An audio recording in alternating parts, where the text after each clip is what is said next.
Hi everyone. आज की class बहुत इंटरेस्टिंग होने वाली है क्योंकि आज की क्लास में मैं आप लोगों को कुछ important daily use English words सिखाने वाली हूँ। और ये वर्ड्स ऐसे वैसे वर्ड्स नहीं है, ये बहुत ही इंटरेस्टिंग और कमाल के वर्ड्स होने वाले हैं क्योंकि ये दिखने में तो इजी लगते हैं लेकिन इनकी प्रोनाउंसिएशन में लोग अक्सर गलती कर देते हैं। देखिए होता क्या है ना कि कुछ ऐसे वर्ड्स भी होते हैं जिनमें साइलेंट लेटर्स होते हैं। साइलेंट लेटर्स मतलब वो लेटर्स लिखे तो जाते हैं उनकी स्पेलिंग में, लेकिन बोलते टाइम हमें उन्हें बोलना नहीं होता है। तो आज की क्लास में मैंने कुछ ऐसे ही वर्ड्स रखे हैं जो बहुत इंपॉर्टेंट होते हैं, डेली लाइफ में आप बहुत ज़्यादा उनका इस्तेमाल करते हैं। ठीक है, तो इसलिए वीडियो बहुत यूजफुल होने वाली है। तो चलिए फटाफट से क्लास को स्टार्ट कर लेते हैं। हमारा फर्स्ट वर्ड है केओस, CHAOS, केओस। अब देखिए इसे बहुत से लोग गलत प्रोनाउंस करते हैं। इसे बहुत से लोग बोलते हैं या तो चेओस या फिर चाउस, जो भी बोलते हैं गलत ही बोलते हैं। करेक्ट प्रोनाउंसिएशन इसकी होती है केओस। इसका मतलब होता है अफरा तफरी या फिर अव्यवस्था। जैसे कि देखिए मान लीजिए मार्केट में कोई एक्सीडेंट हो गया। अब एक्सीडेंट के बाद क्या होता है, भागम दौड़ स्टार्ट हो जाती है ना, एकदम से अफरा तफरी मच जाती हैं, चीज़ें अस्त व्यस्त हो जाती हैं, तो उसे ही हम कहते हैं केओस। जब कंप्लीट मेस फैल जाए, मतलब एकदम से चीज़ें बिगड़ जाएं, आउट ऑफ कंट्रोल हो जाएं, उसे कहते हैं हम केओस। जैसे कि घोषणा के बाद अचानक अफरा तफरी मच गई। ऐसा होता है ना कि कोई अनाउंसमेंट अगर हो जाती है तो जो भी हमारी जनता होती है उसमें अफरा तफरी मच जाती है, अव्यवस्था फैल जाती है, यानी कि केओस फैल जाता है। तो आप बोलेंगे there was a sudden chaos after the announcement. इसी तरह से क्लासरूम में जब टीचर चले जाते हैं तो बच्चे क्या करते हैं, अचानक से शोर मचाना स्टार्ट कर देते हैं, तो वो भी क्या है, वो भी है केओस। केओस एक इम्प्रेसिव वर्ड है जो आजकल काफ़ी ज़्यादा यूज़ किया जा रहा है। सोशल मीडिया आप लोग यूज़ करते ही होंगे, आई एम श्योर। तो आप लोग वहाँ पे देखते होंगे, खास करके इंस्टाग्राम पे, रील्स पे, स्टोरीज पे ये वर्ड बहुत ज़्यादा यूज़ किया जाता है। इसकी करेक्ट प्रोनाउंसिएशन केओस होती है। मतलब इसका होता है अव्यवस्था, अफरा तफरी, भागम दौड़ या कोई भी ऐसी चीज़ जहाँ पे चीज़ें आउट ऑफ कंट्रोल हो जाए। ठीक है, अब देखिए नेक्स्ट वर्ड है रिसीट, RECEIPT। रिसीट ये वर्ड इतना कॉमन है लेकिन फिर भी इसे लोग गलत बोलते हैं। इसे लोग मैक्सिमम लोग बोलते हैं रिसीप्ट। ये गलत प्रोनाउंसिएशन होती है इसकी क्योंकि P यहाँ पे साइलेंट होता है। इसकी करेक्ट प्रोनाउंसिएशन होती है रिसीट। इसका मतलब होता है हिंदी में रसीद। रसीद बेसिकली क्या होती है, जब आप कोई भी बिल पेमेंट करते हैं, कोई चीज़ लेते हैं, बिल पेमेंट करते हैं, उसके बाद जो बिल का प्रूफ होता है जो आपको दिया जाता है उसे ही हम कहते हैं रसीद हिंदी में, और इंग्लिश में कहते हैं रिसीट। तो ध्यान रखिएगा ये बहुत कॉमन वर्ड है। कहीं भी आप जाएंगे बिल पेमेंट करेंगे तो आज से रिसीप्ट नहीं बोलना है, रिसीट बोलना है। ओके, एग्जाम्पल देखिए, जैसे do you have the receipt, क्या आपके पास रसीद है। अब नेक्स्ट हमारा वर्ड है सटल, SUBTLE। इस वर्ड में बी साइलेंट होता है तो इसकी करेक्ट प्रोनाउंसिएशन होती है सटल। इसका मतलब होता है हल्का। देखिए सटल एक ऐसा वर्ड है जिसे अगर आप किसी भी वर्ड से पहले लगा दें तो उसका मतलब निकलेगा हल्का या फिर एकदम थोड़ा सा। जैसे अगर आप सटल को स्माइल से पहले लगा दें तो क्या बन जाता है, सटल स्माइल, तो उसका मतलब निकलेगा हल्की मुस्कान। जैसे she gave a subtle smile, उसने हल्की मुस्कान दी। ऐसा होता है ना कि कुछ लोग बहुत ही हल्की सी छोटी सी स्माइल देते हैं तो उसे हम कहते हैं सटल स्माइल। इसी तरह से अगर कोई आपको कहे सटल डिफरेंस तो इसका मतलब होगा कि बहुत थोड़ा सा फर्क, हल्का सा फर्क। अगर सटल को फ्रेग्रेंस से पहले लगा दे तो क्या बन जाएगा, सटल फ्रेग्रेंस। इसका मतलब होगा हल्की सी खुशबू। कोई कोई फ्रेग्रेंस ऐसी होती है ना जो बहुत स्ट्रांग होती है, तो वो स्ट्रांग वाली नहीं, एकदम हल्की सी सॉफ्ट फ्रेग्रेंस जो होती हैं उसे हम बोलते हैं सटल फ्रेग्रेंस। तो सटल का इस्तेमाल किया जाता है हल्का के लिए। अगला वर्ड है डेट, DEBT।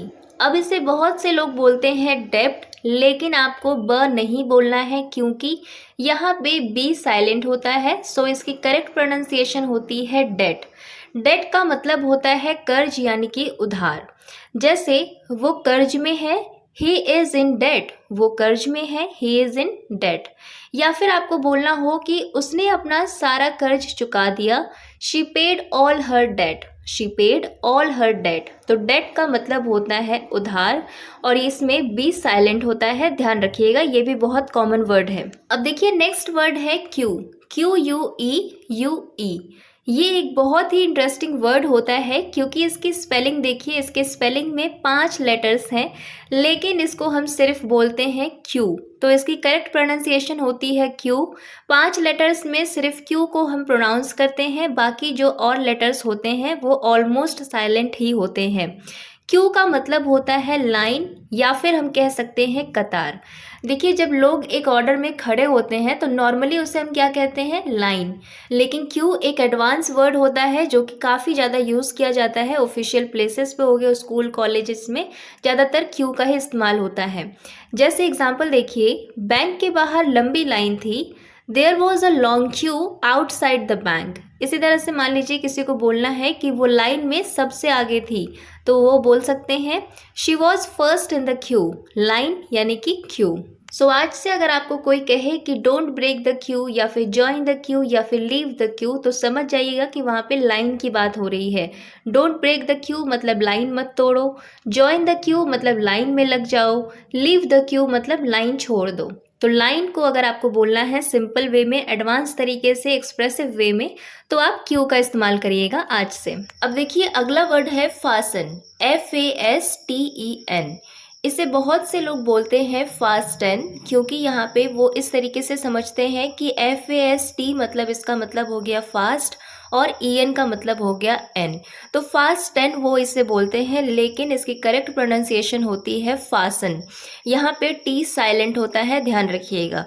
फासन का मतलब होता है बांधना या कसना, या हम कह सकते हैं कि किसी भी चीज़ को सिक्योरली बंद करना। ठीक है, जैसे कि एग्जाम्पल देखिए, अपनी सीट बेल्ट बांध लीजिए, फासन यूज सीट बेल्ट। अगला वर्ड है अटरली। इसको आप यूटरली मत बोल दीजिएगा, यहाँ पे जो यू लिखा है उसे हम अ प्रोनाउंस करते हैं, तो करेक्ट प्रोनाउंसिएशन होती है अटरली। इसका मतलब होता है पूरी तरह, बिल्कुल या एकदम। जैसे हम बोलते हैं ना कि मैं पूरी तरह थक गया हूँ या फिर मैं बिल्कुल थक गया हूँ, तो आप अटरली का इस्तेमाल करेंगे यहाँ पे, और आप बोलेंगे I am utterly tired. I am tired मतलब मैं थक गया हूँ, लेकिन आई एम अटरली टायर्ड मतलब मैं पूरी तरह या मैं बिल्कुल थक गया हूँ। ओके, सो नेक्स्ट वर्ड है आइडियोलॉजी। आइडियोलॉजी का मतलब होता है विचारधारा। देखिए ये वर्ड थोड़ा सा लंबा है, लेकिन फिर भी इसकी प्रोनाउंसिएशन बहुत ईजी है। आइडियो, यहाँ से आइडियो निकल कर आया, और LOGY यानी कि लॉजी। सो आइडियोलॉजी मीन्स विचारधारा। जैसे हर किसी की अपनी विचारधारा होती है, everyone has their own ideology. बिल्कुल सही बात है, एक चीज़ को लेकर मेरा जो परसेप्शन होगा, मेरा जो आइडिया होगा, वो आपसे बिल्कुल डिफरेंट होगा। तो सबकी अपनी अलग अलग आइडियोलॉजी होती है। सो आइडियोलॉजी का मतलब होता है विचारधारा। अब अगला जो वर्ड मैंने रखा है वो बहुत ही ट्रेंडी और एक्सप्रेसिव वर्ड है। अगला वर्ड है हमारा aura, AURA। I am sure आप में से बहुत से लोगों ने ये वर्ड सुना होगा। ऑरा का मतलब होता है आभा, प्रभाव, या हम कह सकते हैं व्यक्तित्व की खास ऊर्जा। मतलब किसी भी व्यक्ति की कोई खास ऊर्जा जो होती है उसे हम कहते हैं ऑरा। सिंपल लैंग्वेज में अगर मैं आपको बोलूँ तो ऑरा का मतलब होता है किसी पर्सन या प्लेस से जो स्पेशल फीलिंग, वाइब या प्रेजेंस महसूस हो, उसे ही हम कहते हैं ऑरा।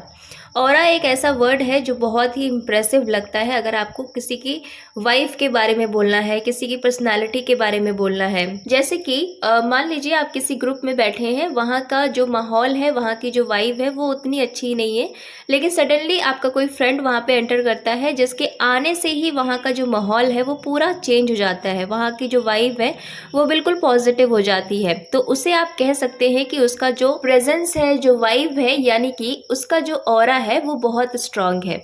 जैसे कि उसका व्यक्तित्व सबको आकर्षित करता है। व्यक्तित्व यानी कि पर्सनालिटी, मतलब उसकी पर्सनालिटी सबको अट्रैक्ट करती है। His aura attracts everyone. तो ऑरा का मतलब होता है किसी की वाइब, किसी की पर्सनालिटी, किसी का प्रेजेंस।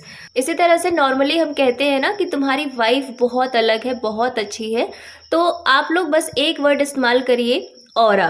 बहुत इंप्रेसिव वर्ड है, बहुत अच्छा लगता है। आप कह सकते हैं normally your aura is very different, मतलब तुम्हारी जो वाइब है, तुम्हारा जो प्रभाव है वो बहुत ही अच्छा है। तो किसी व्यक्ति या प्लेस में कोई स्पेशल, कोई खास बात जो होती है ना, जो आपको अट्रैक्ट कर दे, जो जिसका प्रभाव पड़े दूसरों पर, उसे हम कहते हैं ऑरा।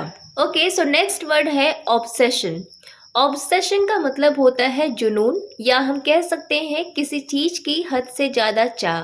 तो किसी भी चीज यानी कि कोई व्यक्ति हो, कोई वस्तु हो, किसी भी चीज से अगर आपको हद से ज्यादा लगाव है, हद से ज्यादा अगर आपको चाह है, तो उसे हिंदी में कहते हैं जुनून, इंग्लिश में कहते हैं ऑब्सेशन।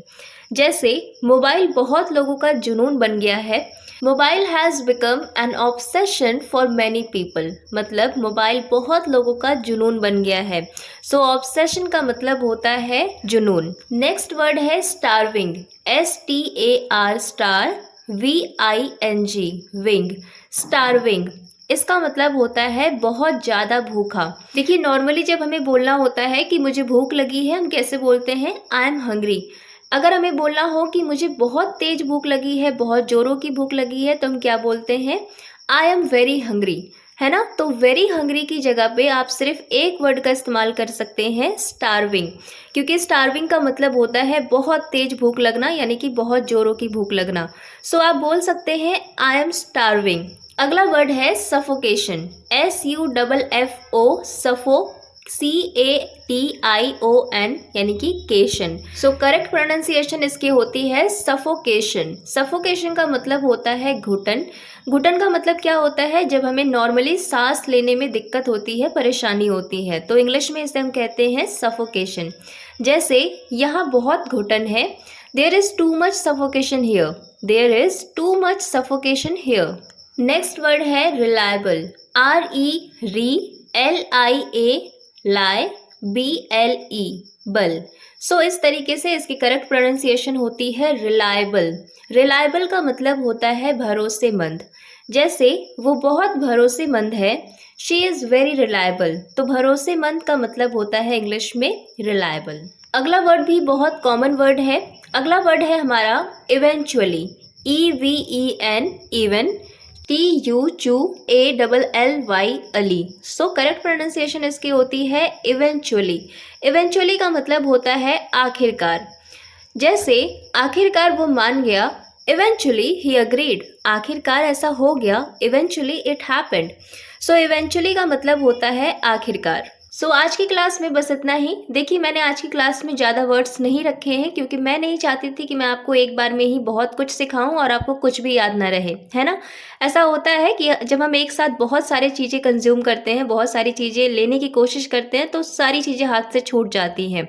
इसीलिए मैंने सोचा कि आज की क्लास में हम लोग बस थोड़े से वर्ड्स सीखेंगे, लेकिन जो भी सीखेंगे प्रॉपर तरीके से सीखेंगे। सो आज की क्लास आप लोगों को कैसी लगी मुझे कमेंट करके ज़रूर बताइएगा। और अगर आप लोग इसी तरह के और भी वीडियोस चाहते हैं वर्ड मीनिंग पे बेस्ड, तो प्लीज़ कमेंट करिएगा, मैं वीडियोस जरूर लाऊंगी इस तरह के वर्ड्स पे। मिलते हैं आपसे नेक्स्ट क्लास में। आज की क्लास पसंद आई हो तो लाइक कर दीजिएगा। Thanks for watching.